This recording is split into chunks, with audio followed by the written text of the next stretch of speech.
Mari kita berdoa. Bapa di surga, kami bersyukur bahwa dalam kebaktian ini kami kembali mendapatkan kesempatan dan kebebasan untuk membaca, untuk mendengar, untuk mempelajari, untuk merenungkan sebagian firman Tuhan. Kami sekali lagi mohon supaya Engkau memimpin, mengarahkan, memberkati penyampaian dan penerimaan firman. Tolong hamba-Mu menyampaikan, berikan kekuatan, jatman pikiran, suara, berikan pengurapan, berikan kata-kata, berikan apapun yang dia butuhkan supaya firman bisa sampaikan dengan baik, dengan benar, dan dengan sejelas-jelasnya. Dan kami bungkus semuanya dan kuasa dan pekerjaan Roh-Mu, karena kami sadar tanpa itu semua akan sia-sia. Tolong kami semua dari mendengar, berikan kami hati yang terbuka, berikan konsentrasi, berikan terang, sehingga kami semua bisa mengerti. Dan setelah kami mengerti, berikan kami ketundukan, supaya semua kami betul-betul menjadi pelaku dan penanggap firman, dan bukan hanya pendengar dan mengerti saja. Kami sadar-sadar bekerja, tolong kuatkan semua kami menghadapi godaan setelahnya dalam bentuk apapun. Dan juga listrik dan peralatan kiranya Kau jaga, sehingga semuanya berjalan baik dalam sepanjang acara firman, bahkan dalam sepanjang kebaktian. Terima kasih Bapa, berfirmanlah, kami siap untuk mendengar. Dalam nama Yesus kami berdoa. Amin. Kita melanjutkan kitab Kejadian pasal yang ke-37 ayat 1 sampai dengan ayat 36. Ini tentang Yusuf ya. Kita mulai masuk dalam cerita tentang Yusuf. Kita akan baca teksnya dulu. Adapun Yakub, ia diam di negeri penumpangan ayahnya, yakni di tanah Kanaan. Inilah riwayat keturunan Yakub. Yusuf tatkala berumur 17 tahun, jadi masih muda, biasa mengembalakan kambing domba bersama-sama dengan saudara-saudaranya, anak-anak Bilha dan Silpa, kedua istri ayahnya. Dan Yusuf menyampaikan kepada ayahnya kabar tentang kejahatan saudara-saudaranya. Israel lebih mengasihi Yusuf dari semua anaknya yang lain, sebab Yusuf itulah anaknya yang lahir pada masa tuanya. Dan ia menyuruh membuat jubah yang maha indah bagi dia. Setelah dilihat oleh saudara-saudaranya bahwa ayahnya lebih mengasihi Yusuf dari semua saudaranya, maka bencilah mereka itu kepadanya dan tidak mau menyapanya dengan ramah. Pada suatu kali bermimpilah Yusuf, lalu mimpinya itu diceritakannya kepada saudara-saudaranya. Sebab itulah mereka lebih benci lagi kepadanya, karena katanya kepada mereka, coba dengarkan mimpi yang kumimpikan ini. Tampak kita sedang di ladang mengikat berkas-berkas gandum. Lalu bangkitlah berkasku dan tegak berdiri. Kemudian datanglah berkas-berkas kamu sekalian mengelilingi dan sujud menyembah kepada berkasku itu. Lalu saudara-saudaranya berkata kepadanya, apakah engkau ingin menjadi raja atas kami? Apakah engkau ingin berkuasa atas kami? Jadi makin bencilah mereka kepadanya karena mimpinya dan karena perkataannya itu. Lalu ia memimpikan pula mimpi yang lain yang diceritakannya kepada saudara-saudaranya. Katanya, aku bermimpi pula tampak matahari, bulan, dan 11 bintang sujud menyembah kepadaku. Setelah hal ini diceritakannya kepada ayah dan saudara-saudaranya, maka ia ditegur oleh ayahnya. Mimpi apa mimpimu itu? Masakan aku dan ibumu serta saudara-saudaramu sujud menyembah kepadamu sampai ke tanah? Maka iri hatilah saudara-saudaranya kepadanya, tetapi ayahnya menyimpan hal itu dalam hatinya. Pada suatu kali pergilah saudara-saudaranya mengembalakan kambing domba ayahnya dekat Sikem. Lalu Israel berkata kepada Yusuf, bukankah saudara-saudaramu mengembalakan kambing domba dekat Sikem? Marilah engkau kusuruh kepada mereka. Saat Yusuf, ya Bapak. Kata Israel kepadanya, pergilah engkau melihat apakah baik keadaan saudara-saudaramu dan keadaan kambing domba, dan bawalah kabar tentang itu kepadaku. Lalu Yakub menyuruh dia dari lembah Hebron, dan Yusuf pun sampailah ke Sikem. Ketika Yusuf berjalan ke sana kemari di padang, bertemulah ia dengan seorang laki-laki yang bertanya kepadanya, apakah yang kau cari? Saatnya, aku mencari saudara-saudaraku, tolonglah katakan kepadaku di mana mereka mengembalakan kambing domba. Lalu kata orang itu, mereka telah berangkat dari sini, sebab telah kudengar mereka berkata, marilah kita pergi ke Dotan. Maka Yusuf menyusul saudaranya itu, dan didapatinya lah mereka di Dotan.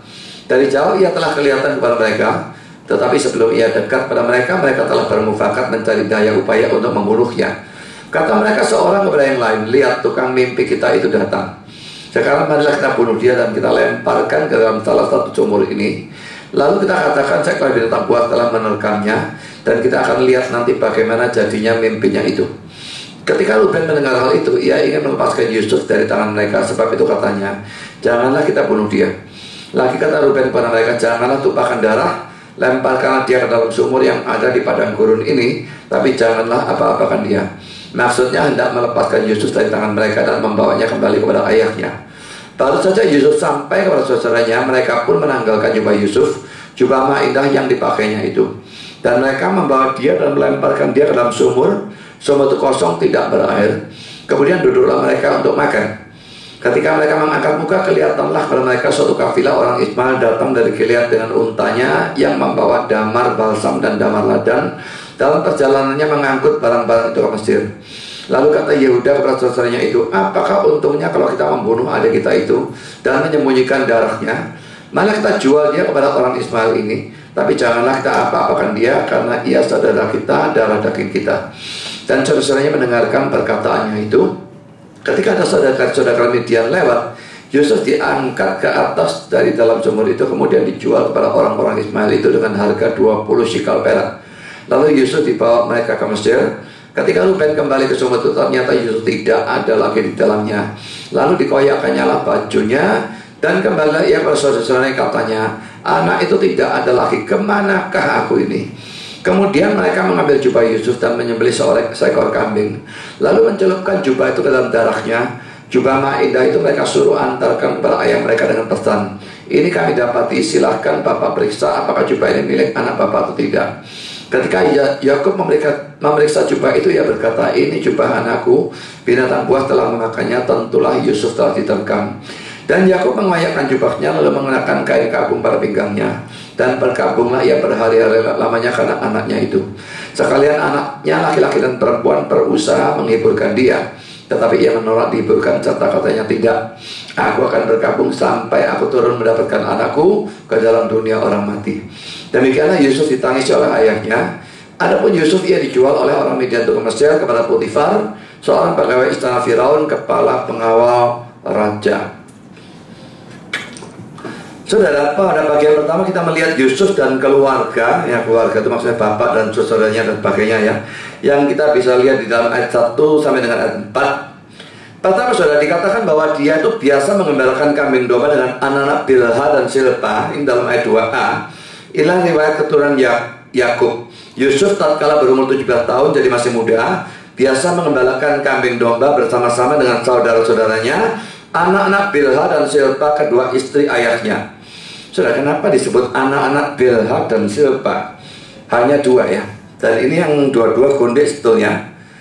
Kenapa kok Rahel tidak disebut? Kenapa Lea juga tidak disebut? Kalau anak-anak Rahel tidak disebut, itu tidak aneh, karena anak-anak Rahel itu adalah Yusuf sendiri dan Benyamin yang masih kecil, sehingga tentu tidak ikut mengembalakan kambing domba. Tapi mengapa anak-anak Lea tidak disebut? Ini cuma ada beberapa kemungkinan jawaban. Pertama, mungkin karena umur Yusuf lebih dekat dengan anak-anak Bilha dan Silpa ya, dibandingkan dengan anak-anak Lea. Memang anak-anak Lea memang ada dua yang lahir belakangan, tapi 4 itu yang lahir terdahulu gitu ya. Kedua, saudara, mungkin juga karena anak Lea sombong karena merasa diri mereka itu anak dari istri pertama. Jadi ya, aku anak istri pertama, ini anak istri kedua, ini sekunder, jadi aku lebih tinggi, mungkin seperti itu. Ketiga, mungkin di sini anak-anak Bilha dan Silpa yang ditekankan karena mereka sebagai anak-anak dari selir atau gondek paling merasa iri hati kepada Yusuf. Anaknya gondek mestinya tidak terlalu dianggap sama seperti anaknya istri, biarpun di sini disebut istri, tapi memang gondek dan istri itu seringkali dibolak-balik gitu ya. Jelas Bilha dan Silpa itu gondek. Nah, anak-anaknya mungkin lebih disekunderkan lagi, yang satu ini betul-betul diprimerkan, maka iri hatinya lebih keras, maka ini yang ditekankan di sini. Ini penjelasan tentang ayat 2. Sekarang poin kedua, saudara. Yusuf menceritakan kejahatan saudara-saudaranya kepada ayahnya. Tidak diceritakan kejahatan apa ya, cuma ayat 2b mengatakan, dan Yusuf menyampaikan kepada ayahnya kabar tentang kejahatan saudara-saudaranya. Saudara, kalau ini dia lakukan untuk menjelekkan saudara-saudaranya, atau dengan tujuan supaya Yakub lebih mengasihi dirinya daripada saudara-saudaranya, maka tindakan semacam itu tentu salah. Jadi saudara, tidak boleh lakukan hal seperti itu ya. Tapi hal seperti ini banyak. khususnya di tempat kerja ya, ngomong eleknya pegawai yang lain kepada bos supaya pegawai lain gak digubris awak dhewe yang nonjol, itu banyak sudah ya. Tapi saudara, kita Kristen tidak boleh lakukan hal yang semacam demikian. Tidak peduli itu memang buruk ya, kalau tujuannya, motivasinya supaya mereka tidak disenangi dan aku lebih disenangi, maka ini jelas adalah sesuatu yang hal yang salah. Tetapi saudara, kalau hal yang dia lakukan ini dilakukan dengan motivasi yang benar, yaitu supaya salahnya itu diluruskan oleh papanya, maka yang seperti ini bisa dilakukan. Ini tentu tidak bisa disalahkan. Jadi tergantung apa motivasinya. Di sini tidak dijelaskan apa motivasinya. Saudara, kalau menceritakan jeleknya orang, pikirkan apa motivasinya. Saudara, kalau misalnya di Facebook saya ngomong jeleknya seorang pendeta, ajarannya sesat begini. Kalau saya memang tujuannya menjelekkan dia supaya saya nonjol, saya kurang ajar, saudara. Tapi kalau tujuan saya supaya orang tidak tersesat, menurut saya itu bukan cuma boleh, itu harus, saudara. Banyak orang bilang menghakimi ini, saya tidak pernah gubris. Saya tahu apa motivasi saya. Jadi saudara, menceritakan jeleknya orang, lihat motivasinya. Itu nomor satu. Kalau motivasinya buruk, jangan cerita apapun tentang kejelekan orang. Kalau tidak ada motivasi apa-apa, sekadar mulutnya memang doyan gosip, itu juga buruk. Hanya kalau motivasinya baik, boleh ceritakan kejelekannya orang. Ya, jadi ini pikirkan hal ini dalam menceritakan jeleknya orang. Karena yang ketiga, saudara, Yakub lebih mengasihi Yusuf karena Yusuf lahir pada masa tuanya. Kita baca dalam ayat 3 ya. Israel kan nama lain dari Yakub ya, lebih mengasihi Yusuf daripada semua anak yang lain, sebab Yusuf itulah anaknya yang lahir pada masa tuanya, dan ia menyuruh membuat jubah yang maha indah bagi dia. Saudara, ada orang yang berpendapat bahwa sebutan atau kata-kata lahir pada masa tua lebih cocok untuk Benyamin. Manuskrip dalam bahasa Kasdim ya, mengatakan bahwa Yusuf lebih dikasih karena ia adalah a wise son, anak laki-laki yang bijaksana, atau seorang anak laki-laki yang bijaksana. Tapi saudara, bagaimanapun Yusuf memang lahir juga pada masa tua Yakub. Benyamin memang dia lahir pada masa Yakub lebih tua lagi, tapi Yusuf juga lahir pada masa tua Yakub. Karena pada saat Yusuf itu lahir, usia Yakub itu 91 tahun. Saudara bisa perhatikan Kejadian 41 ayat 46, Kejadian 45 ayat 6, dan Kejadian 47 ayat 9. Banding-bandingan dan itu sendiri, Yakub usia 91 tahun. Jadi saudara, memang dia lahir pada masa tua, Yakub benar. Sekarang yang keempat, saudara, Yakub memberi Yusuf jubah yang maha indah dalam ayat 3b dan ayat 4. Dan ia menyuruh membuat jubah yang maha indah bagi dia. Setelah dilihat oleh saudaranya bahwa ayahnya lebih mengasihi Yakub dari semua saudaranya, maka bencilah mereka itu kepadanya dan tidak mau menyapanya dengan ramah.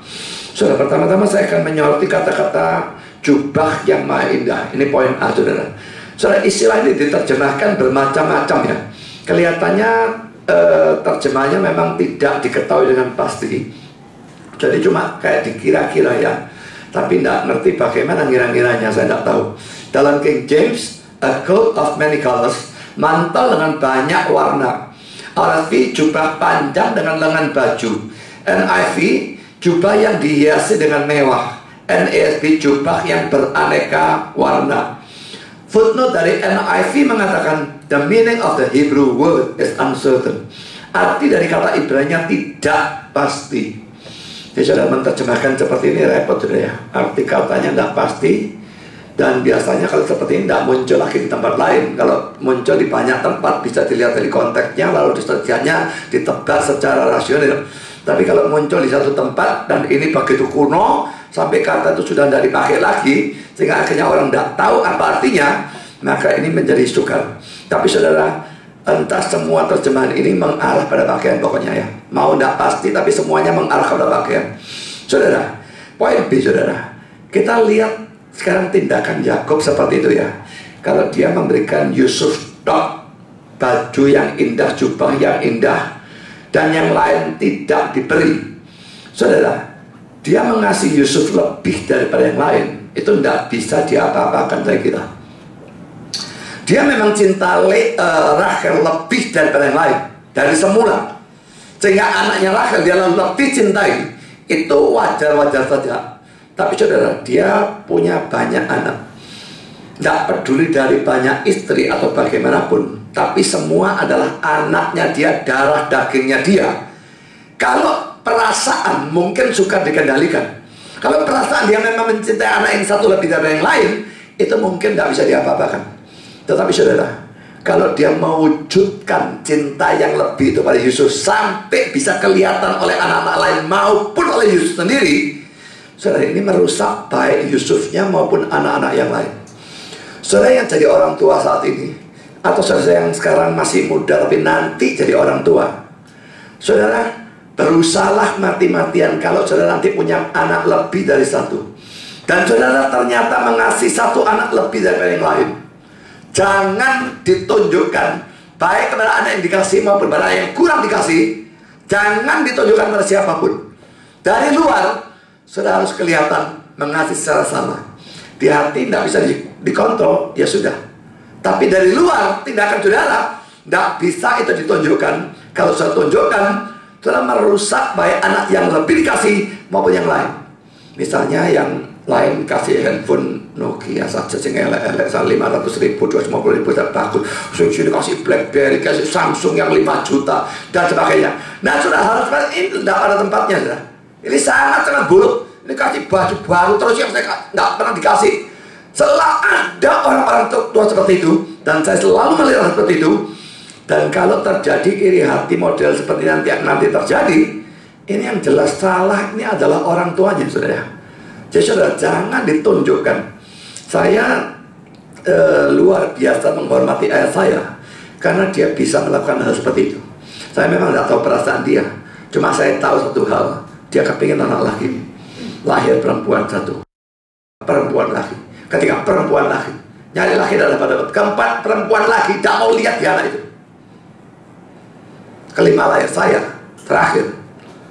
Rasa-rasanya mestinya dia mengasihi saya lebih dari yang lain, mestinya. Tapi cara tindakan luarnya dia, saya tidak pernah lihat sedikit pun saya dicintai lebih. Tidak pernah. Dicintai kurang juga tidak. Saya tidak pernah melihat dia membedakan ada anak yang manapun dari 5 itu dikasih lebih dari yang lain atau dia natirikan. Tidak ada satu. Jadi saudara, itu saya pikir sesuatu yang luar biasa dari dia. Padahal dia bukan Kristen. Nah saudara sebagai orang Kristen tidak bisa seperti itu. Lalu anak yang satu tumbuh karena anak sulung atau karena anak bungsu, anak karena laki sendirian atau karena perempuan sendirian, atau karena pintar atau karena cantik atau karena ganteng. Saya tidak tahu alasannya apa. Lalu cintai lebih dari yang lain. Saudara, ini buruk untuk anak itu, buruk juga untuk anak-anak yang kurang saudara cintai. Terjadi iri hati, terjadi perpecahan. Kita seharusnya membuat anak-anak kita hidup rukun dengan satu cara, mengasihi mereka secara sama rata. Saya masih ingat pada waktu saya mau beli rumah ya. Ayah saya itu kasih semua anaknya tuh rumah. Anak pertama nikah lebih dulu tentu saja, lalu diberikan rumah. Ayah saya atur dengan suatu kebijaksanaan. Rumah ini dihitung dengan harga emas. Katakanlah emas 2 kilo misalnya, saya tidak tahu berapa lah ya. Katakanlah harga emas 2 kilo untuk anak pertama. Maka dia beri semua anak dengan harga emas 2 kilo.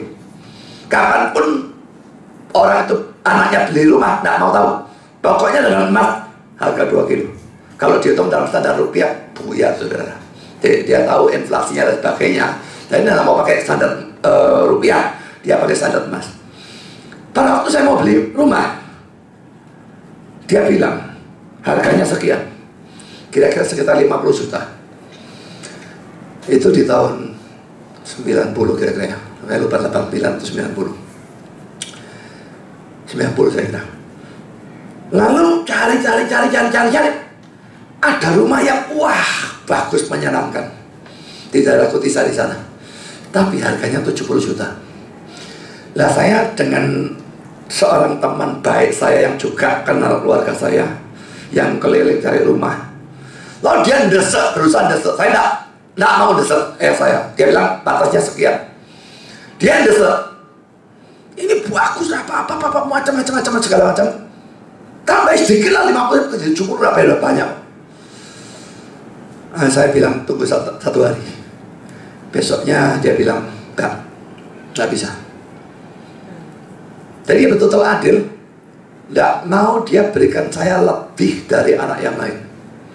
Dan saya melihat, saya menghormati keadilan dia.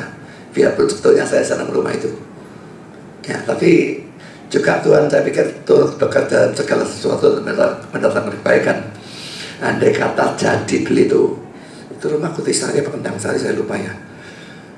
Muat tidak karu-karuan jalanan nih, saya pasti bluder tidak karu-karuan.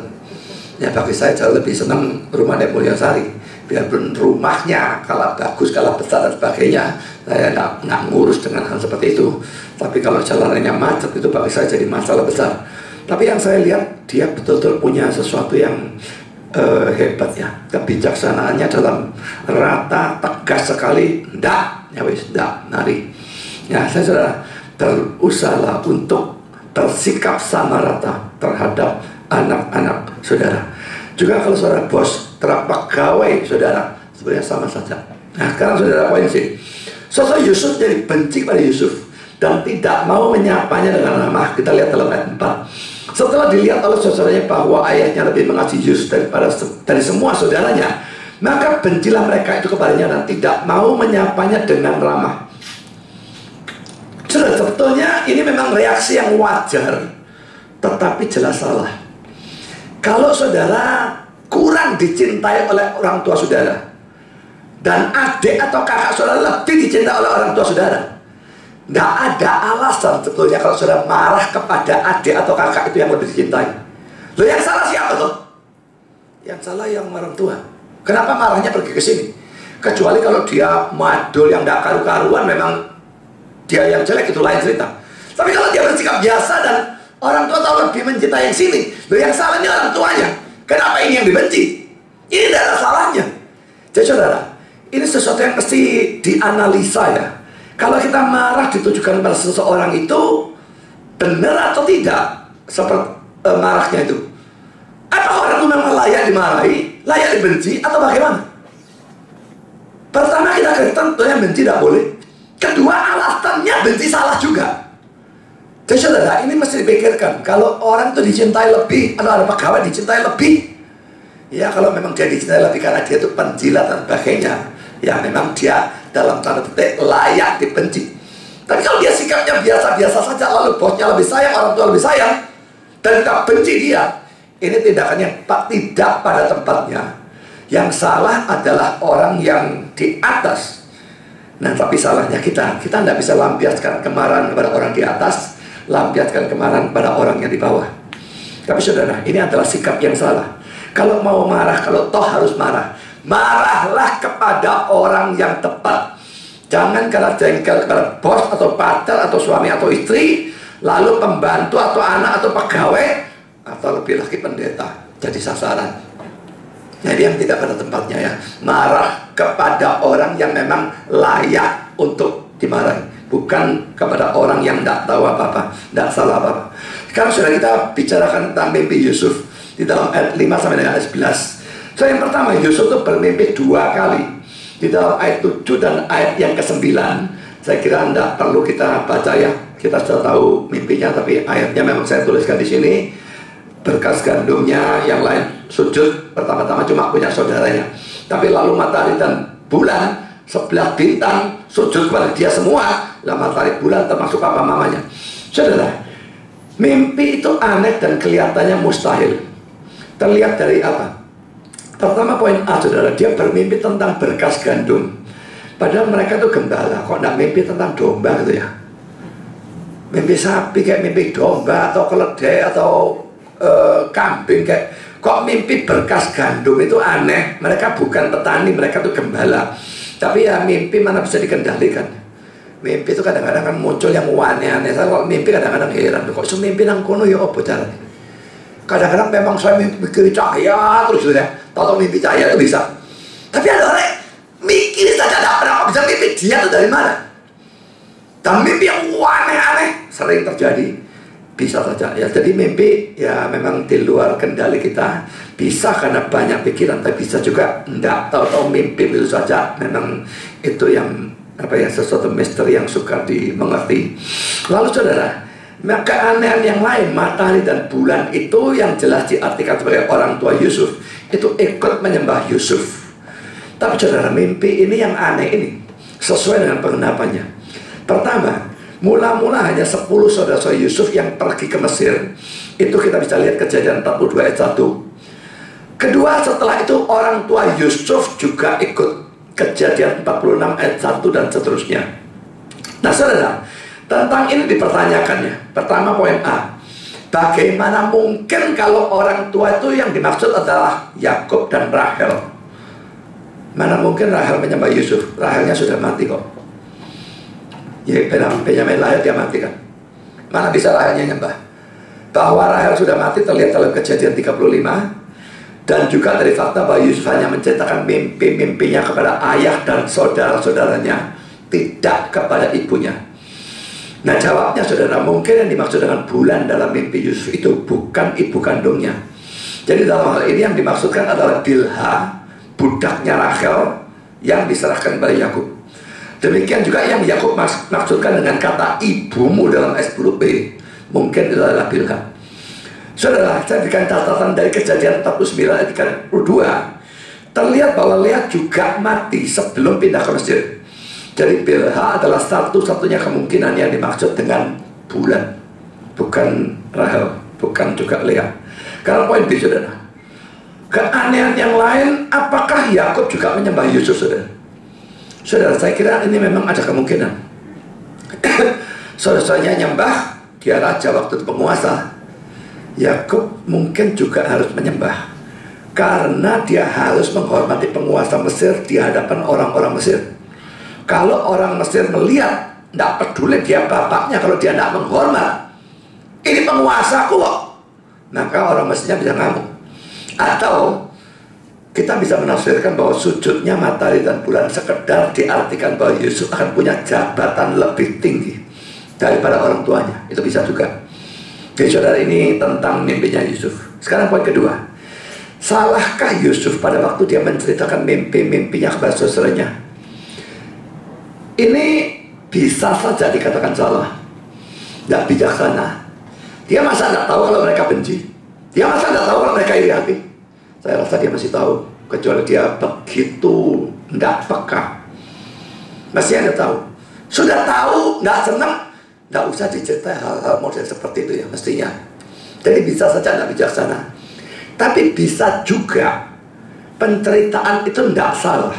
Yaitu kalau dia menyadari bahwa itu adalah mimpi dari Tuhan dan dia ingin memberitakan firman Tuhan itu. Dia sendiri mungkin tidak tahu artinya, tapi dia tahu mimpi dari Tuhan dan dia ceritakan untuk memberitakan firman. Dan mungkin dia ceritakan barangkali mereka tahu artinya. Jadi saudara, bisa salah bisa tidak, kita tidak mengerti motivasinya, itu saja yang dipersoalkan. Sekarang poin ketiga, Yusuf bisa menyampaikan firman Tuhan. Dia yakin dari Tuhan firman ini mengenakan dia atau tidak. Jelas mengenakan dia, meninggikan dia. Andai kata dia yang nyembah, itu lain. Dia yang disembah. Firman yang mengenakan dia, tapi dia tetap sampaikan. Saudara, ini tidak gampang ya. Saudara, kalau saudara seorang pengkhotbah atau seorang guru sekolah minggu atau guru agama, tidak gampang ya khotbah sesuatu yang kita tahu wah mengenakan kita. Misalnya seorang pendeta khotbah tentang 1 Korintus pasal 9, bahwa pendeta itu mesti dicukupi biaya hidup dan sebagainya. Atau 1 Timotius 5 ayat 17, ya, orang tua yang mengajar harus dihormati 2 kali lipat dan sebagainya. Atau Galatia 6 ayat 6. Dan banyak ayat semacam demikian. Pokoknya yang hamba Tuhan harus dihormatilah, harus dicukupilah, dan sebagainya. Tidak enak bagi seorang pendeta atau pengkhotbah bicara seperti itu. Kalau ada yang berani terus-terusan ngomong seperti itu, ini benar-benar pendeta yang gak tahu diri, saudara. Ada banyak yang gak peduli, gak ngurus. Pokoknya terus bicara duit, padahal duitnya datang masuk ke dia, mengenakan dia, tapi terus diomong. Ini yang betul-betul yang mata duitan yang gak tahu diri. Tapi sudah di sisi yang lain, saudara, apakah berita yang mengenakan pengkhotbah tidak boleh diberitakan? Saudara, kalau itu firman, bukan hanya boleh, itu tetap harus diberitakan, tidak peduli enak atau tidak enak. Dan saudara sebagai jemaat pada waktu mendengar pendeta memberitakan khotbah yang mengenakkan diri sendiri, pikir saudara, kalau itu firman Tuhan, dia memang wajib memberitakan. Kalau dia memberitakan terus-menerus, itu lain cerita. Tapi kalau dia memberitakan kadang-kadang, ada seri seperti ini ya. Lah saya masa mau menghindari, oh ini mengenakan saya tak loncati. Lah gak banyak seri nabut berantakan. Jadi saudara, mesti memikirkan apa motivasinya. Kalau dia tidak punya motivasi lain selain memberitakan firman, kalau itu firman harus diberitakan. Tidak ada yang salah dia memberitakan hal itu. Kalau dia membuang hal yang enakan dirinya, dia tidak memberitakan seluruh firman, dan dia salah. Jadi saudara, kita mesti mikirkan dia harus memberitakan seluruh firman Tuhan. Kalau kebetulan pas pada bagian-bagian mengenakan, saya tetap harus mendengar dan tetap harus mentaati. Saudara, Martin Luther dalam komentarnya tentang Galatia 6 ayat 7, Galatia 6 ayat 6 itu tentang, ya pokoknya harus mendukung hamba Tuhan, begitulah ya. Lalu dalam ayat 7-nya tentu berhubungan dengan ayat 6, Martin Luther memberikan komentar seperti ini. Teks-teks ini semua dimaksudkan untuk kepentingan kami pendeta-pendeta. Saya harus mengatakan bahwa saya tidak mendapatkan banyak kesenangan dalam menjelaskan ayat-ayat ini. Saya jadi terlihat seakan-akan saya sedang berbicara untuk kepentingan saya. Jika seorang pendeta berkhotbah tentang uang, ia memungkinkan dituduh tentang ketamakan. Tetapi orang-orang harus diberitahu hal-hal ini supaya mereka tahu kewajiban mereka terhadap pendeta-pendeta mereka. Jadi saudara, kalau memang pendetanya khotbah tentang jemaat harus mencukupi pendeta atau apa, rasanya kayak mengenakkan diri. Tapi selama itu motivasinya memang memberitakan firman, dan itu ada dalam firman, maka tidak ada salahnya pendeta untuk beritakan itu. Dia memang harus memberitakan semuanya. Dan jangan pikir pendetanya enak memberitakan yang semacam demikian. Jemaat memang harus tahu kewajiban mereka terhadap pendeta. Jadi pendeta harus memberitakan hal-hal yang seperti itu. Sekarang sudah poin keempat, saudara. Kita melihat reaksi Yakub dan saudara Yusuf terhadap penceritaan mimpi. Pertama, poin A, saudara, reaksi dari saudara Yusuf. Pertama, menolak mimpi itu dan mengejeknya. Dalam ayat 8, ayat 19, dan ayat yang ke-20. Lalu saudaranya berkata kepadanya, apakah engkau ingin menjadi raja atas kami? Apakah engkau ingin berkuasa atas kami? Jadi makin bencilah mereka kepadanya karena mimpinya dan karena perkataannya itu. Ayat 19-20, kata mereka seorang pada yang lain, lihat tukang mimpi kita itu datang. Sekarang mari kita bunuh dia dan lemparkan ke salah satu sumur. Lalu kita akan katakan seorang ekor binatang buat menerekamnya, dan kita akan lihat nanti bagaimana jadinya mimpinya itu. Jelas sekali mimpinya menjengkelkan mereka. Mereka menolak mimpi itu, mereka mengejek. Saudara, mimpi ini dari Tuhan, diberitakan, ini firman Tuhan. Mereka senang itu, mereka ejek. Karena apa? Karena mereka tidak senang pada orangnya.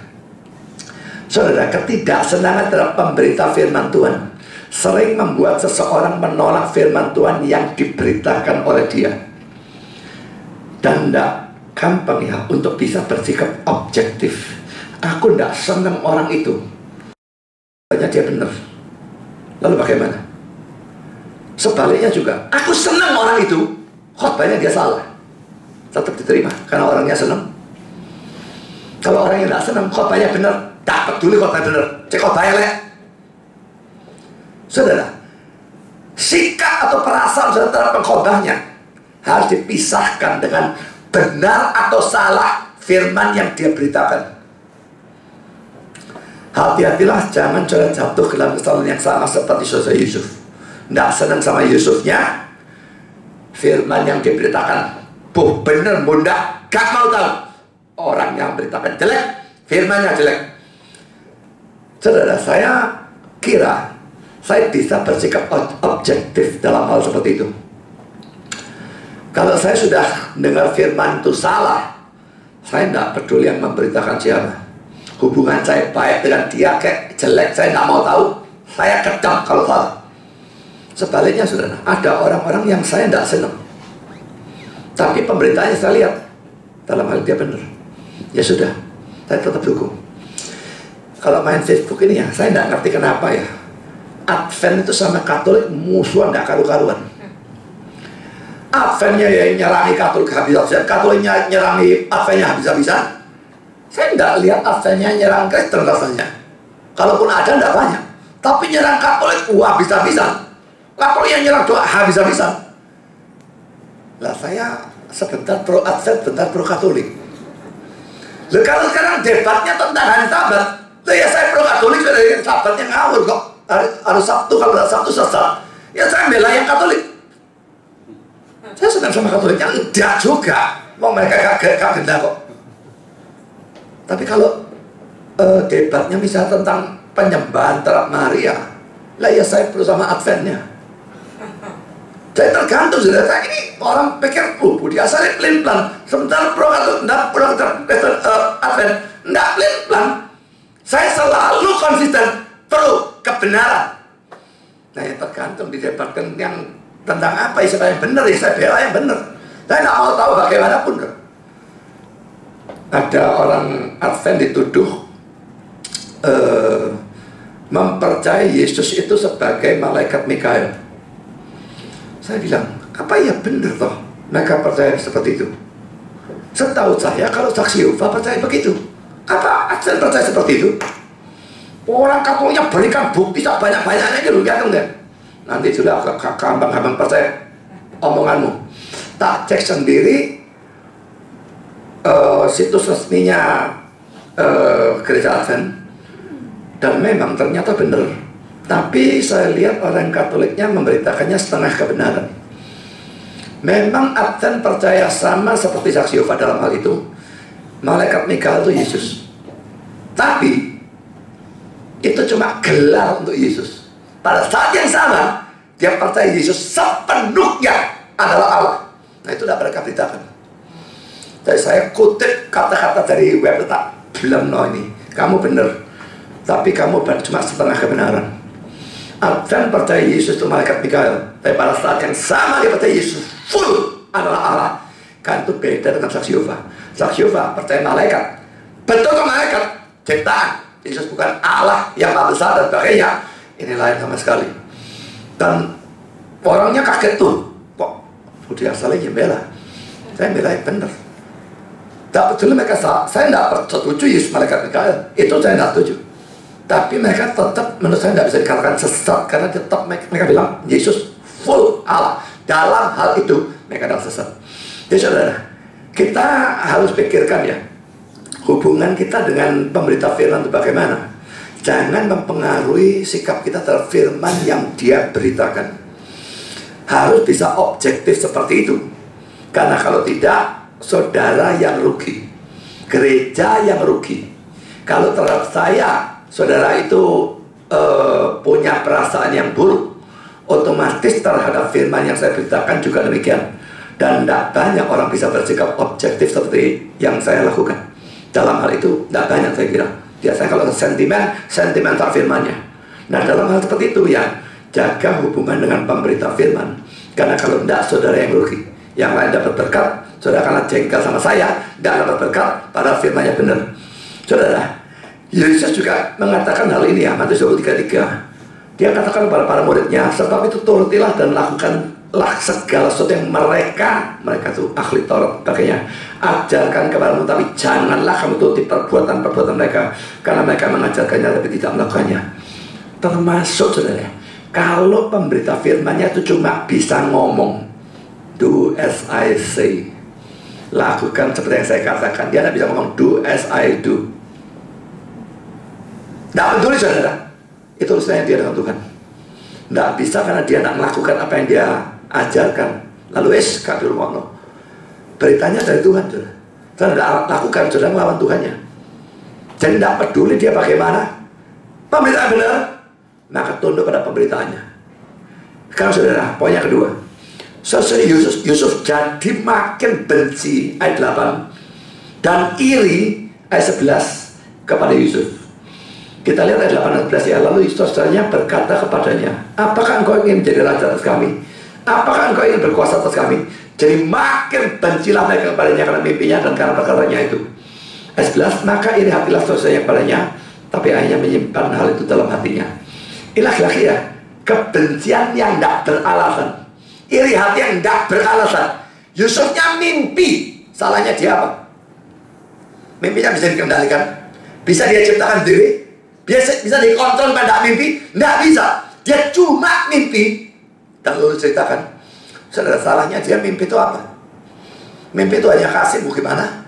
Nggak ada salah dari dia apapun. Saudara, dari sini kita bisa melihat ya, pemberita firman atau kebenaran memang sering dibenci oleh pendengarnya.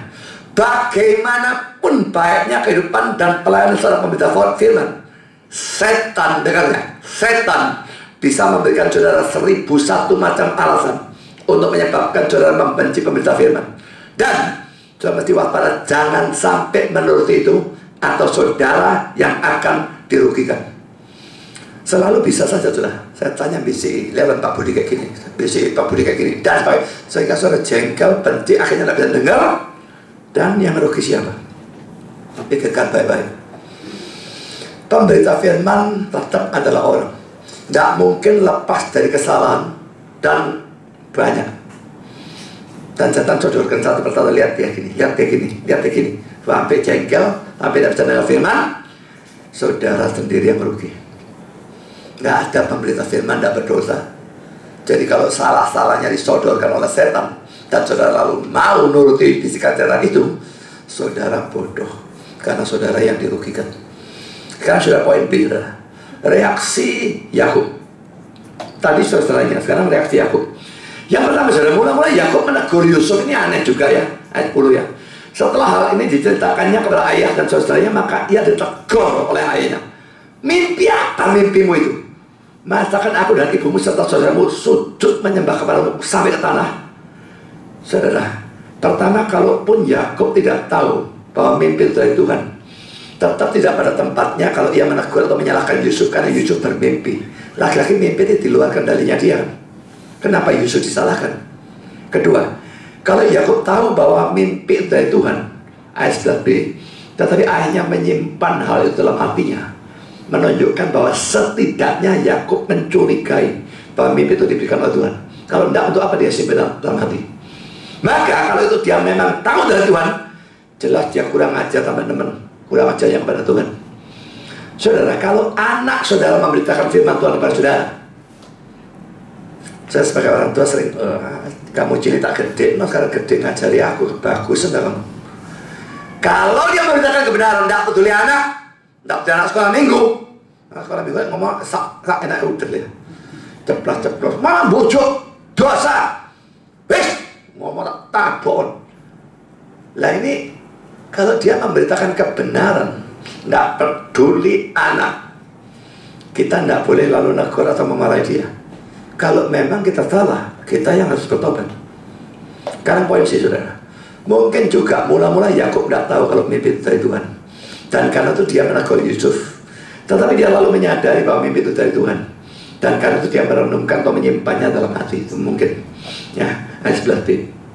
Keempat, mungkin juga ia memarahi Yusuf supaya saudara-saudara Yusuf tidak makin benci pada dia. Tapi tetap ini salah ya, karena orang yang tidak salah tidak boleh dimarahi. Kalau ini benci, ini yang dimarahi mestinya. Dan dia juga mestinya nyadari, kalau dia melihat ini kok benci ini, oh gara-gara dia pilih kasih, dia mestinya minta maaf pada anaknya, lalu mengubah sikapnya sama rata, maka saya percaya permasalahannya selesai. Tapi kalau dia tidak mau selesaikan itu, ya jadi masalah terus. Sekarang poin kedua, saudara. Yakub menyimpan hal itu dalam hatinya, sekalipun dia tidak mengerti mimpi itu. Ayat 10 dan ayat 11, coba kita baca ya. Kita bandingkan juga dengan dua ayat lain nanti. Setelah hal itu diceritakannya pada ayah dan saudaranya, maka ia ditegur oleh ayahnya, mimpi apa mimpimu itu? Masakan aku dan ibumu saudaramu sujud menyembah kepadamu sampai ke tanah? Maka iri hatilah saudaranya kepadanya, tetapi ayahnya menyimpan hal dalam hatinya. Sekarang sudah menyimpan dalam hatinya sesuatu firman yang belum kita mengerti. Mari kita lihat dua teks ini ya. Daniel 7:28. Sekianlah berita itu, adapun aku Daniel, pikiran-pikiranku sangat menggelisahkan aku sehingga aku menjadi pucat dan aku menyimpan hal itu dalam ingatanku. Firman kalau saudara masih belum mengerti, apa ya? Setidaknya pokoknya simpan dulu. Jangan dilupakan, kalau usah ingat supaya bisa dimengerti nanti belakangan. Dicerna sedikit-sedikit. Mungkin Tuhan berikan pencerahan, kita menjadi mengerti dari tidak mengerti. Tapi kalau kita lupakan, bubar. Lukas 2:51. Lalu ia atau Yesus pulang bersama-sama mereka Yesus dan Maria ke Nazaret, dan ia tetap hidup dalam asuhan mereka, dan ibunya menyimpan semua perkara itu dalam hatinya. Ini Yesus yang ketinggalan di bait Allah ya, umur 12 tahun ya. Diajak, kami bingung cari kamu. Bukankah aku harus ada di rumah bapakku? Bingung Maria yang ngomong apa ini? Tapi dia ingat omongannya Gabriel, mungkin ini anak Allah dan sebagainya. Dia nggak ngerti, tapi dia simpan semua perkara itu di dalam hatinya. So, ini reaksi yang benar ya. Ada orang yang mendengar firman tidak mengerti, lalu melupakan. Ini seperti tanah tepi jalan ya. Ada juga orang yang mendengar firman, mengerti, tapi tidak ngerti, dilupakan, masih masuk akal. Ngerti, tapi tetap melupakannya. Bandingkan Yakobus 1 ayat 22-25. Saya termasuk golongan mana? Firman kalau ngerti mestinya diingat. Ya kalau kita lupa tanpa sengaja tak bisa ngomong, tapi berusaha mengingat, makanya ada makalah dan sebagainya itu untuk apa tuh? Berapa tadi saudara yang baca makalah? Itu membuat kita makin mengingat. Kadang-kadang saya jelaskan di sini ada bagian yang ngerti, pelajari ulang, khususnya kalau kutipan dibaca dengan tenang mungkin lebih gampang daripada didengar begini. Maka saudara ini makin mengerti dan makin ingat. Memang orang yang punya ingatan kuat ya dia punya keuntungannya. Jadi seperti Roy ini memang punya ingatan sangat kuat ya. Jadi saya kalau lihat Roy akhir-akhir ini lebih banyak beraksi dalam Facebook. Wah, orang ini memang pintar ya. Dia belajarnya lambat karena ada handicapnya ini, kebutaannya ini ya. Tapi ketekunannya dia belajar 15 jam sehari, membuatnya masuk banyak. Tapi untungnya dia itu daya ingatnya tajam, jadi yang masuk mancep di dalam. Saya cepat masuk, cepat lali juga. Jadi cuma enaknya saya ngecek nyari, pokoknya tak tulis, saya nyari gampang, nyari ketemu, lali cari lagi ketemu. Tapi dia ini ingatannya tajam tuh. Saya tanya kepada dia, kamu kalau mau khotbah dihafalkan? Iya. Lalu kalau sekarang kamu hafal, sampai minggu depan masih ingat? Oh masih, kira-kira 2 minggu masih ingat. Nah, saya ngapal 1 khotbah saudara, 3 hari lagi saya lali sudah. Ya mungkin ingat sedikit-sedikit, tapi suruh hafal semua gak mungkin. Dia punya ingatan yang tajam. Jadi memang ada keuntungan orang-orang seperti itu saudara. Tapi yang Tuhan nilai adalah ketekunan saudara. Saya bertekun, belajar, berusaha mengingat, berusaha menyampaikan. Menyampaikan membuat ingat saudara. Jadi saudara tidak ngerti, kalau saudara tahu itu firman, tetap simpen saja. Siapa tahu suatu kali Tuhan mencerai. Ngerti lebih-lebih lagi, harus diingat. Berusaha banyak membicarakan, banyak ulang supaya saudara ingat. Sekarang sudah kita lanjutkan dengan poin ketiga Romawi. Yusuf dijual dalam ayat 12-36. Pertama saudara, Yusuf disuruh ayahnya untuk mencari kabar tentang saudara-saudaranya yang mengembalakan kambing domba. Dan Yusuf mentaati perintah ini sampai menemukan mereka. Ayat 12 sampai dengan ayat 17 saya kira tidak usah saya baca ya. Perkara makasihkan, tidak ketemu, pergi ke Dotan dan sebagainya. So, dari peristiwa ini kita bisa melihat kesalehan Yusuf. Yang terlihat dari apa? Pertama, dia langsung tunduk pada ayahnya tanpa membantah, mengomel ataupun menunda. Ayat 13b. Suruh pergi. Dia ini anak yang dikasih, biasanya gimana? Paling dikasih manja. Wah, panas. Enggak, saudara. Dia tetap disuruh pergi, dia taat. Bagusnya Yakub juga, dia bukan bapak yang overproteksi ya. Nanti belakangan pada Benyamin dia seperti itu. Setelah Yusufnya hilang. Tapi pada Yusuf, kalau dia overproteksi, bapak yang lain hilang, gak usah cari kamu di sini aja. Dia berani lepas. Di satu sisi saudara, kalau kita biarkan anak itu pergi ke tempat-tempat yang memang berbahaya, tentu salah ya. Tapi kalau begitu dilindungi sampai pergi mana pun tidak boleh, ya anaknya yang merana, gak lucu. Saudara, bagusnya Yusuf diutus, dia langsung tunduk, tidak bantah, tidak ngomel, tidak nunda. Itu sesuatu yang salah ya. Apa saudara bersikap seperti itu kepada orang tua? Poin B, saudara. Yakub menyuruh mencari saudaranya di Sikem. Tetapi pada saat tidak ketemu di Sikem, Yusufnya bukannya pulang. Dia bisa saja, kamu nyuruhnya Sikem, nggak ada pulang.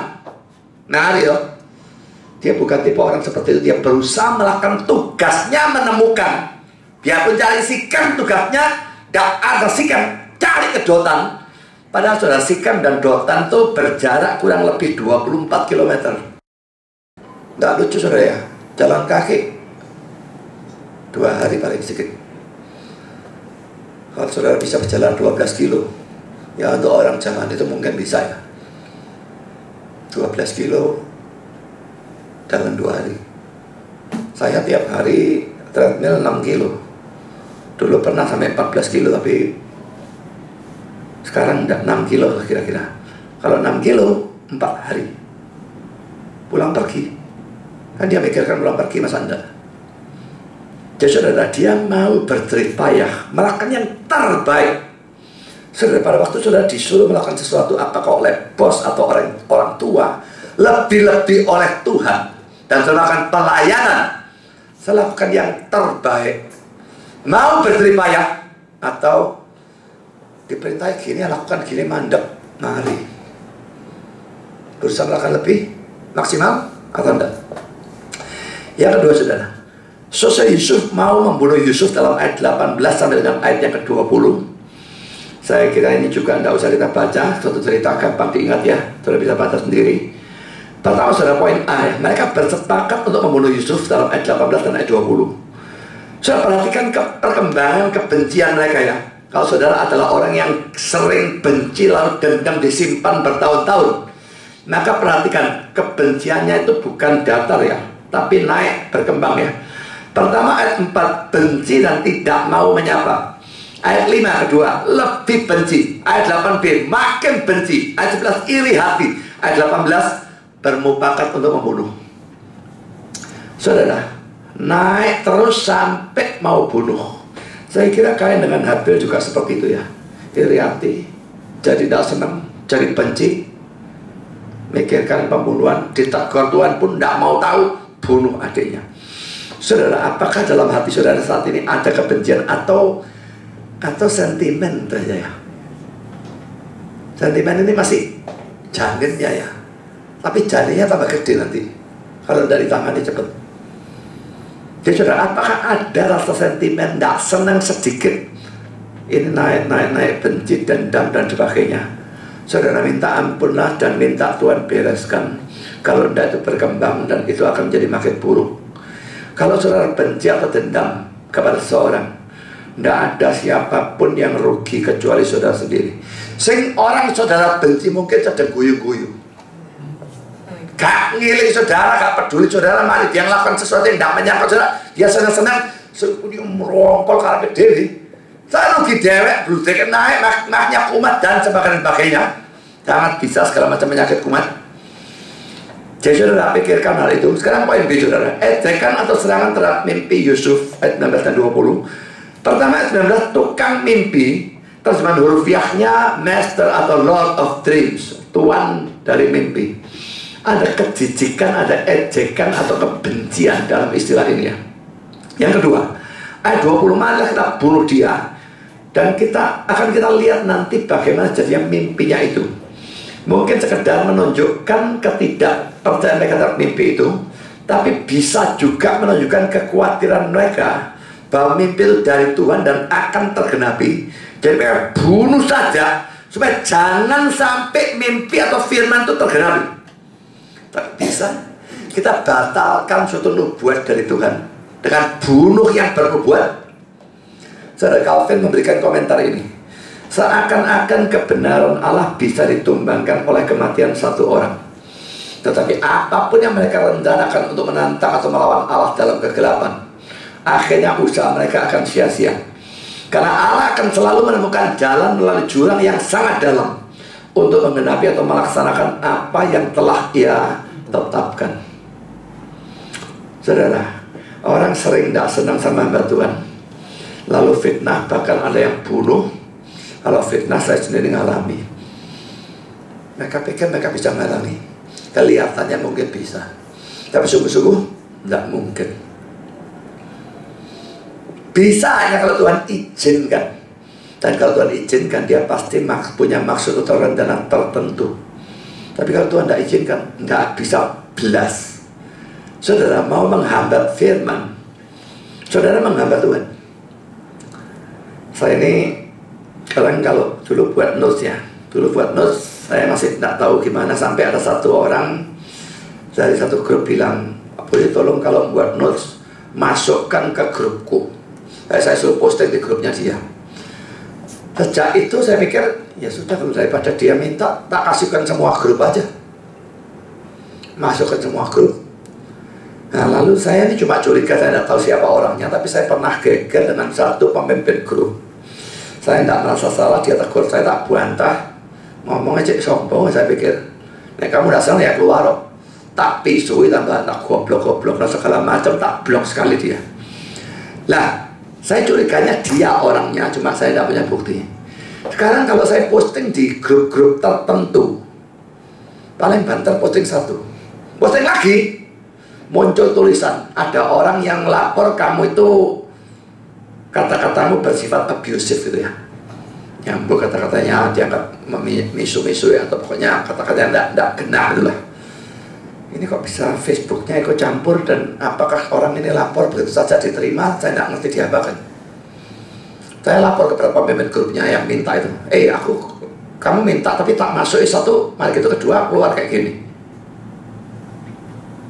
Dia lalu bilang, sekarang sudah beres, no, masuk lagi, bisa lagi.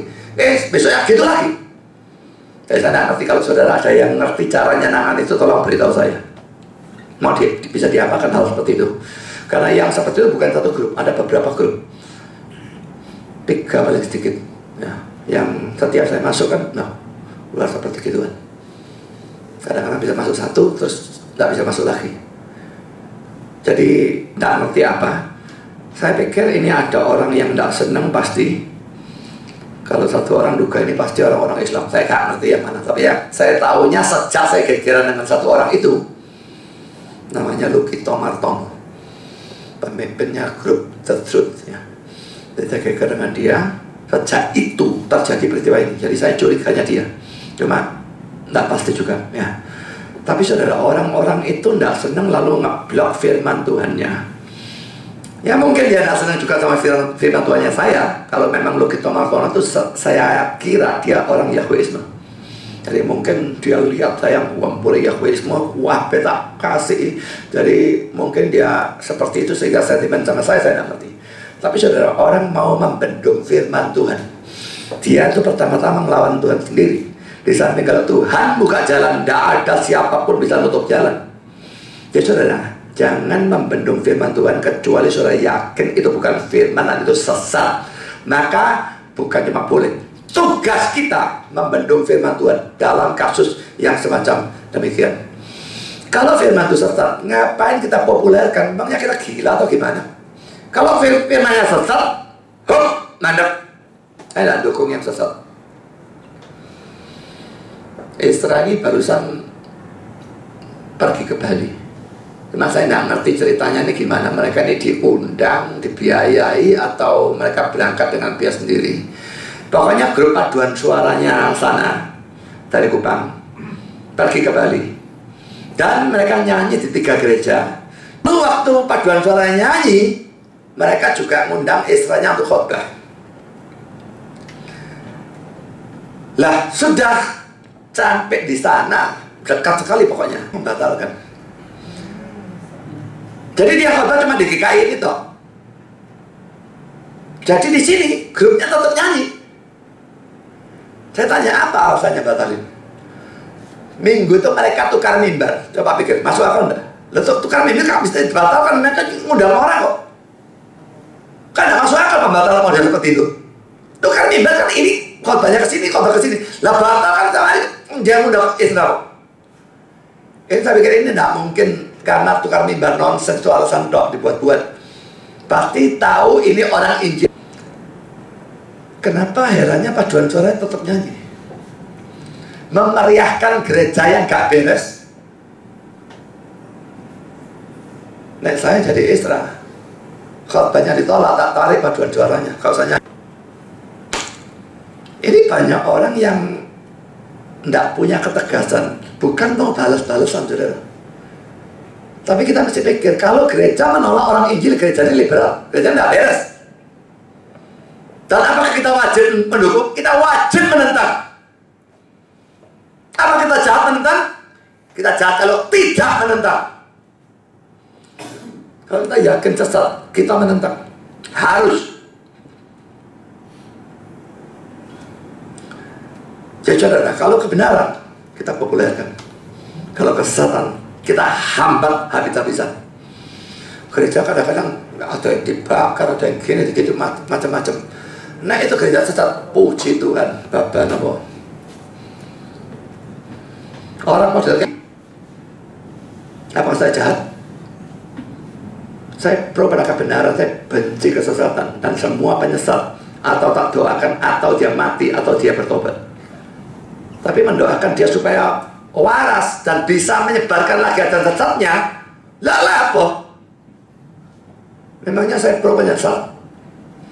Pikirkan sudah sikap kita terhadap ajaran sesat dan penyesat. Tidak boleh bahkan netral. Kita harus bersikap negatif. Sekarang saudara, poin ketiga saudara. Nasihat Ruben ayat 21 sampai dengan ayat 25a. Saya kira juga ini cerita gampang kita ingat, tidak usah kita baca ya. Saudara, Ruben jadi tidak boleh bunuh Yusuf ya, tidak izinkan, masukkan sumur saja. Dia maunya nolong. Nanti kalau mereka tidak ada. Ada beberapa hal. Yang pertama, mungkin Ruben melakukan ini karena dia mau menebus dosanya dalam pasal 35 ayat 22. Dia akan incest ya, perzinahan dalam keluarga dengan Bilha sampai kedengaran Yakub. Mungkin dia kayak dalam tanda petik mau menebus dosa karena mau melakukan hal yang baik, melindungi Yusuf. Poin kedua, poin B. Sekalipun Ruben adalah anak sulung, dia anak sulung ya, nomor 1 kan ya. Kenapa dia tidak bisa punya otoritas atas saudaranya? Anak sulung itu biasanya cukup kuat ya posisinya. Sampai warisan pun anak sulung dapat 2 kali lipat anak yang lain mestinya. Tapi saudara, di sini kelihatan dia tidak berani menentang sangat banyak. Menentang semua dia tidak berani. Karena itu dia mengusulkan supaya Yusuf dimasukkan sumur kosong dengan harapan nanti bisa dia lepaskan. Saudara, ini adalah orang yang ingin berbuat baik, ingin berbuat benar, tapi takut dalam melaksanakannya. Sama seperti siapa? Pontius Pilatus ya. Dia tahu dia sudah salah, dia kepingin melepaskan, gak berani tapi ya. Saudara, apakah saudara berani melakukan hal yang benar sekalipun itu mengandung risiko? Kita tahu, wah ini benar, harus lakukan, tapi tak lakukan, risiko ya apa ya, gak usah lah. Jadi, kalau kita melakukan yang benar hanya yang tidak mengandung risiko, ini ketaatan murahan. Tidak peduli dari risiko, harus berani lakukan yang benar. Karena poin sih saudara, bahwa saudara yang lain menyetujui usul Ruben tidak menunjukkan bahwa mereka tidak terlalu jahat. Karena membunuh Yusuf secara pelan-pelan dalam sumur kosong justru merupakan hal yang sangat kejam. Kalau Ruben masukkan sumur kan maunya dia turun. Kalau mereka pikir masukkan sumur sampai mati, lain ceritanya. Motivasinya beda. Jadi ini makin kejam tuh ya. Hal-hal yang lain yang makin menunjukkan kekejaman mereka. Pertama, Yusuf memohon belas kasihan tapi tidak dipedulikan. Tidak ada cerita di sini, tapi belakangan Kejadian 42 ayat 21. Ini waktu mereka ditahan ya. Mereka berkata seorang pada yang lain, betul-betullah kita menanggung akibat dosa kita terhadap adik kita itu. Bukankah kita melihat bagaimana sesak hatinya ketika ia memohon belas kasihan kepada kita, tetapi kita tidak mendengarkan permohonannya. Itulah sebabnya kesesakan ini menimpa kita. Waktu mereka ditahan sama Yusuf waktu jadi penguasa Mesir yang kedua itu ya. Jadi saudara, Yusuf memohon, mereka gubris. Yang kedua, setelah memasukkan Yusuf ke dalam sumur dan maunya mereka dibiarkan sampai mati ya, mereka bisa makan dengan tenangnya dalam ayat 25a. Tega-teganya bunuh adik, lalu makan dengan santai. Mereka betul-betul pembunuh berdarah dingin. Karena poin keempat, Yusuf dijual kepada orang-orang Ismail atau Midian. Ayat 25 sampai dengan ayat yang ke-30. Saudara, pertama poin A, Yusuf dijual atas usul dari Yehuda. Ayat 26 dan 27. Nah, entah kenapa Yehuda mengusulkan daripada dibunuh kita tidak dapat apa, dijual atau duit. Apa dia sekedar mata duit, saya tidak tahu. Pokoknya dia juga tidak mau mengurus sebetulnya. Ya, daripada begini jual saja, dapat duit. Poin B, saudara, Yusuf dijual kepada siapa? Ini yang membingungkan ya. Orang Midian atau orang Ismail? Pertama, saudara, ayat 25, kafilah orang Ismail. Kedua, ayat 27, orang Ismail. Ketiga, ayat 28a, saudagar-saudagar Midian. Keempat, ayat 28b, orang Ismail. Kelima, ayat 36, orang Midian. Sing bener ini yang mana loh? Lebih-lebih masih tambah lagi, tambah ruwet. Ayat 36 ini ada perbedaan manuskrip. Ada yang mengatakan Midian, ada yang mengatakan orang Medan. Bukan Medan, Sumatera Utara ya, Medanites. Anda tahu suku lain lagi, saudara. Nah, perlu diketahui ya, Ismail itu keturunan Abraham dari Ismail, anaknya Hagar. Sedangkan orang Midian dan orang Medan itu adalah keturunan Abraham dari istri ketiganya, yaitu Ketura.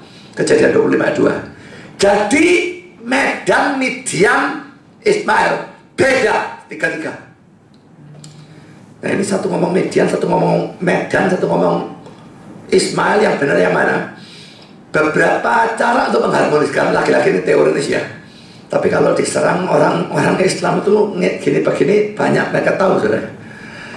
Pertama, saudara, dalam kafilah itu ini cuma kemungkinan ya, ada orang Midian dan orang Ismail. Orang Ismailnya lebih banyak sehingga disebut kafilah Ismail. Tapi yang membeli adalah saudagar dari Midian yang ada di dalam kafilah itu. Kedua kemungkinannya, kafilah ini terdiri orang Midian dan orang Ismail yang kawin campur. Ketiga kemungkinannya, Banses Nos dan Karl Endels mengatakan bahwa Midian dan Ismail sering dicampur aduk. Hakim 8 ayat 24 yang menyebut orang Midian dengan sebutan Ismail. Mengapa? Karena kedua suku ini mirip. Pertama, sama-sama keturunan Abraham. Kedua, cara hidup mereka sama. Ketiga, sama-sama sering pindah nomad ya. Jadi karena itu sering dicampur adukan. Kemudian keempat, Derek Kidner, penafsir dari Tyndale Commentary, mengatakan bahwa istilah Ismail mencakup semua saudara sepupu dalam tanda petik Israel. Ini sama seperti kalau kita menggunakan kata Arab. Apa hanya menunjukkan pada Saudi Arabia? Enggak ya. Israel pertama Arab, Arab bisa Iran, Irak, Melokabe, Mesir, apa itu Arab? Itu bukan Arab, saudara. Iran, Irak, Saudi, Mesir, bukan Arab semua. Lebanon, Libya itu campur semua disebut Arab. Ya, saudara. Jadi ini kalau memang istilah itu seperti itu, 4 kemungkinan memungkinkan ya. Sekarang poin saya, saudara. Waktu Yusuf dijual, Ruben tidak ada. Rupa-rupanya saudara yang lain merasa kalau Ruben itu mau nolong Yusuf, sehingga mereka menjual pada saat Ruben sedang tidak ada. Pada saat Ruben kembali dan tahu bahwa Yusuf sudah dijual, dia sedih dan bingung. Tapi dia bukan memikirkan Yusuf, melainkan memikirkan dia sendiri. Ini terlihat dari kata-kata, kemanakah aku ini? Ayat 30b. Saudara, ini juga ya kesedihan yang bersifat egois. Pada waktu ditinggal oleh orang yang kita cintai, kita sering punya kesedihan yang sifatnya egois. Aku ini ya apa? Nek bojoku mati, nek papaku mati, dan sebagainya. Sebetulnya sih tidak peduli sana mati. Cuma peduli aku ini loh ya, apa boleh sana mati. Saudara, pada waktu memang mau mikirkan orang, mikirkan orang. Jangan mikirkan orang, tapi sebetulnya mikirkan dia sendiri. Sekarang poin di saudara. Setelah menjual Yusuf, selesai Yusuf menipu Yakub. Ayat 20, lalu ayat 31 sampai dengan ayat 35. Jubahnya dicelup darah, ditunjukkan Yakub dan sebagainya. Saudara, lagi-lagi tidak usah kita baca, langsung kita bahas saja. Pertama saudara, dulu Yakub menipu Ishak menggunakan kambingnya. Kambingnya mamanya masak, lalu kulitnya ditaruh di sini supaya kelihatan berbulu seperti Esau. Sekarang dia ditipu anak-anaknya juga dengan pakai kambing. Ini tidak berarti bahwa kitab suci menyetujui hukum karma ya. Nipu pakai kambing lalu ditipu pakai kambing, tidak seperti itu ya.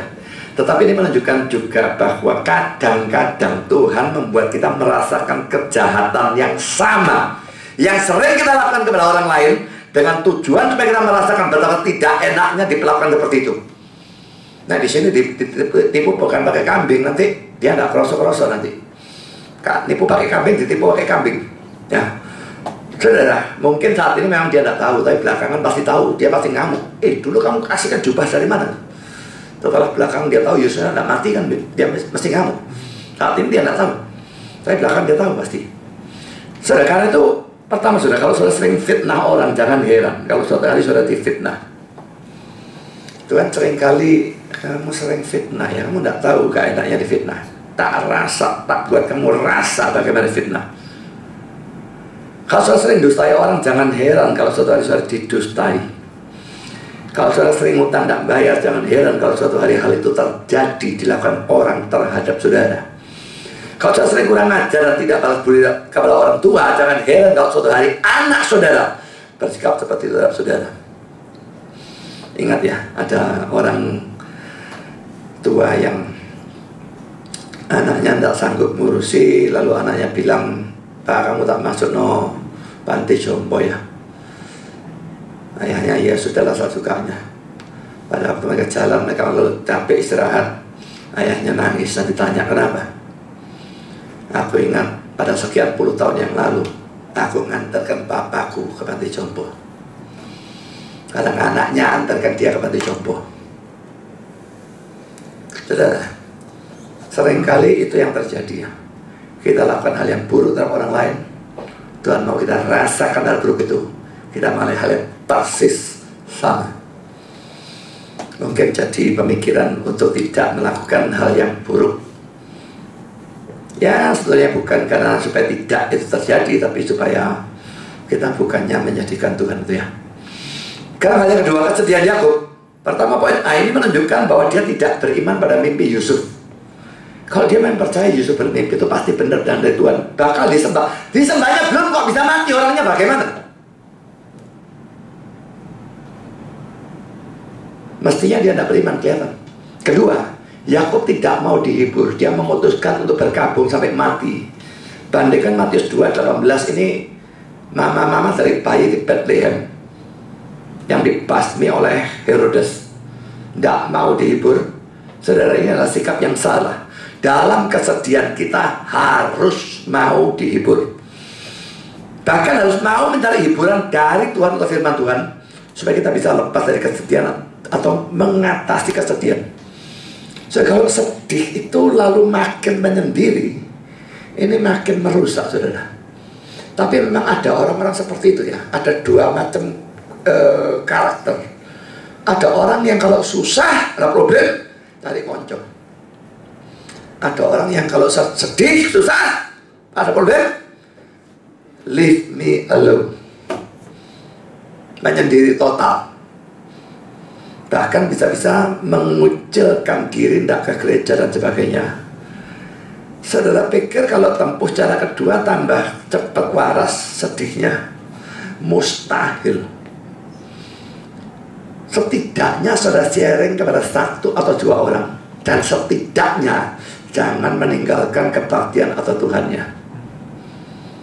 Justru pada saat sedih saudara, datang pada Tuhan itu, kalau dalam pengalaman saya itu merasakan firman Tuhan berbicara secara paling jelas pada saat-saat yang paling gelap dalam kehidupan saya.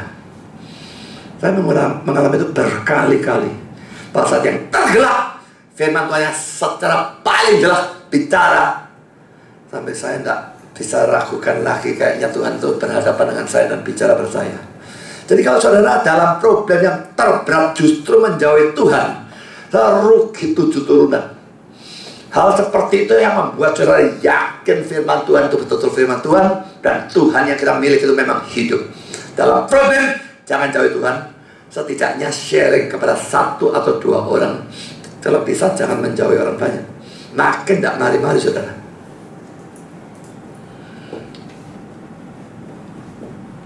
Sekarang poin ketiga saudara. Penghiburan saudara Yusuf kata Yakub. Pertama ayat 35, anaknya laki-laki dan perempuan. Saudara, kata anak perempuan menggunakan bentuk jamak ya. Ini aneh kan? NIV menerjemahkan all his sons and daughters. Bagaimana mungkin digunakan bentuk jamak? Anak perempuannya Yakub cuma 1, Dina. Tapi ada juga memang orang yang ngomong itu ya Dina tok yang diceritakan, karena ada persoalan dia mau diperkosa dan sebagainya. Tapi sebetulnya dia punya banyak anak perempuan, lebih dari 1 pokoknya. Itu mungkin. Kalau enggak, ini mencakup Dina. Juga para menantu perempuan Yakub dan cucu-cucu perempuan Yakub. Ingat kata anak, itu memang kadang-kadang bisa diartikan anak menantu. Kadang-kadang bisa dikatakan cucu. Jadi itu enggak masalah. Itu memang banyak hal seperti itu. Karena poin B, ini menunjukkan kemunafikan saudara Yusuf ya. Kalau mereka betul-betul ingin menghibur, sebenarnya gampang apa susah saudara?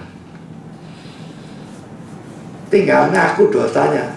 Kakak anakmu tidak mati, itu jubahnya saudara tak jual sana. Ya aku bisa cari, bisa beli kembali atau bagaimana? Bisa sebetulnya. Jadi gampang sekali kalau mereka betul-betul mau menghibur Yakub. Tapi mereka menghibur entah dengan cara apapun, Pak, tapi pasti bukan dengan menceritakan. Mereka takut. Tapi ini jelas penghiburan yang munafik. Karena yang kelima, Yusuf dijual ke Mesir kepada Potifar, ayat 36. Adapun Yusuf ia dijual oleh orang Media itu ke Mesir kepada Potifar, seorang pegawai istana Firaun, kepala pengawal raja. Ini nanti kejadian selanjutnya nyambung ke sini ya. Karena poin A, penjualan ke Mesir itu jelas merupakan pekerjaan Tuhan. Dan terlihat dari kejadian 45 ayat 5-8, kejadian 50 ayat 20 dan 21. Pekerjaan Tuhan bekerja melalui saudara Yusuf. Saudara, jadi ada beberapa hal yang kita bisa bahas. Yang pertama, menggenapi janji atau firman Tuhan kepada Abraham dalam kejadian 15 ayat 13-16 yang mengatakan bahwa keturunan Abraham harus diperbudak di negeri asing. Nah sekarang ini jalannya, Yusufnya dibuang ke sana dulu. Jadi orang kedua, apa yang kelaparan mereka pindah ke sana, ganti Firaun yang buruk, mereka diperbudak. Jadi nggak bisa tidak, ini pekerjaan Tuhan saudara. Ya ada nubuat. Kalau enggak, gimana tercapainya nubuat itu? Tuhan atur Yusufnya dijual. Kedua saudara, menyelamatkan Israel dalam 7 tahun kelaparan. Segala sesuatu kebaikannya. Kalau enggak ada seperti ini, Yusuf dijual. Waktu 7 tahun kelaparan, habis, buyar. Gak ada Mesias dan kita semua masuk neraka. Ketiga, menggenapi mimpi Yusuf yang semua nyembah dia. Kalau enggak dia jadi penguasa Mesir, bagaimana caranya? Saudara, apa yang dialami oleh Yusuf, yaitu dimasukkan ke sumur, dijual sebagai budak pada orang Ismail atau Midian, lalu dijual kepada Potifar, rasanya sangat bertentangan dengan mimpinya yang menunjukkan bahwa dia bakal disembah.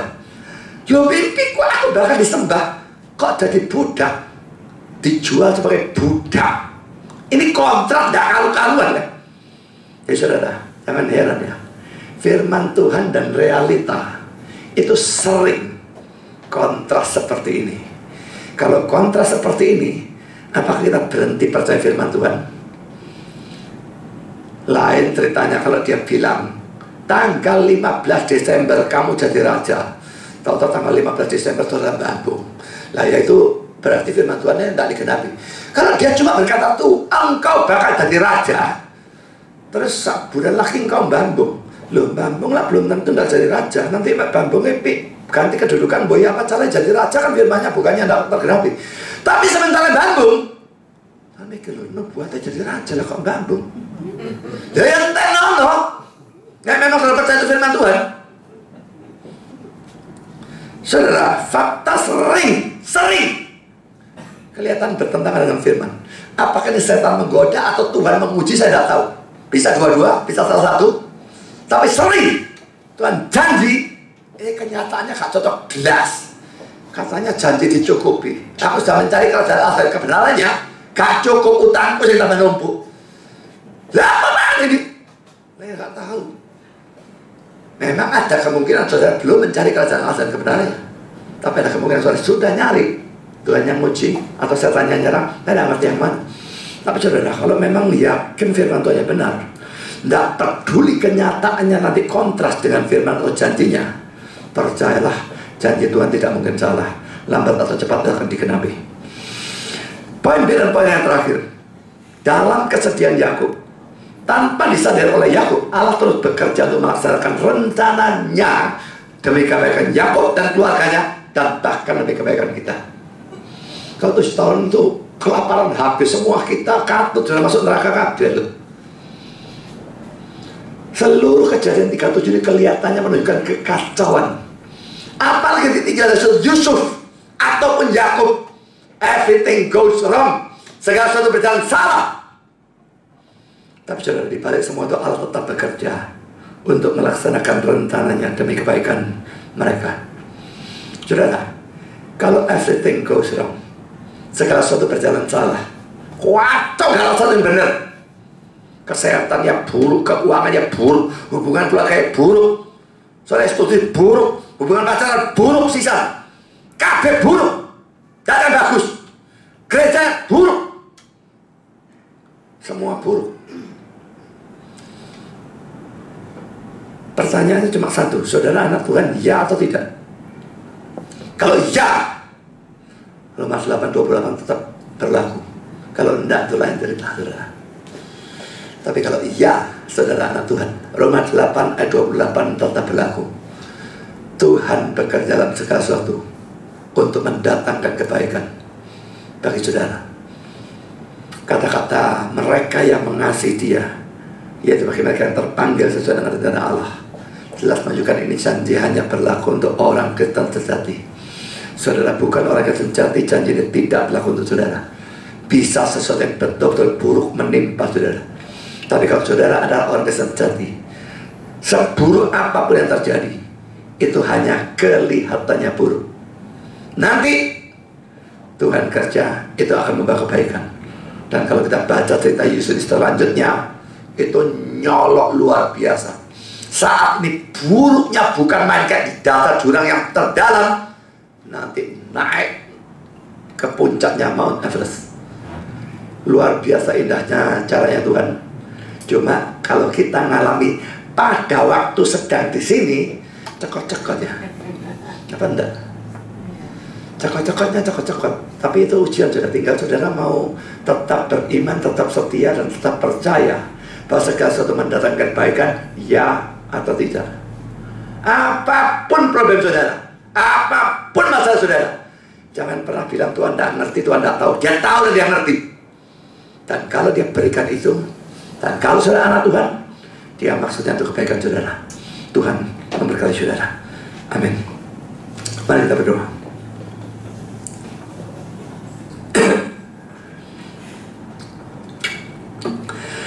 Bapa di surga, terima kasih Engkau telah bibit serta berkati yang sepanjang atas firman. Banyak hal kami pelajari, banyak hal menegur atau menghibur atau mengarahkan kami dalam kehidupan kami. Bagi yang belum percaya, tolong mereka percaya. Karena kalau mereka belum percaya atau tidak percaya, Roma 8:28 tidak berlaku. Dan bagi kami yang sudah percaya, tolong setiap kali kami dalam problem yang besar, kami mengingat cerita ini, kami mengingat firman hari ini. Tolong kami tetap setia, tetap percaya, tak peduli fakta kelihatannya kontras, bertentangan dengan firman atau dengan janji Tuhan. Tolong kami tetap percaya sampai janjimu menjadi kenyataan. Terima kasih Bapa, dalam nama Yesus kami berdoa. Amin.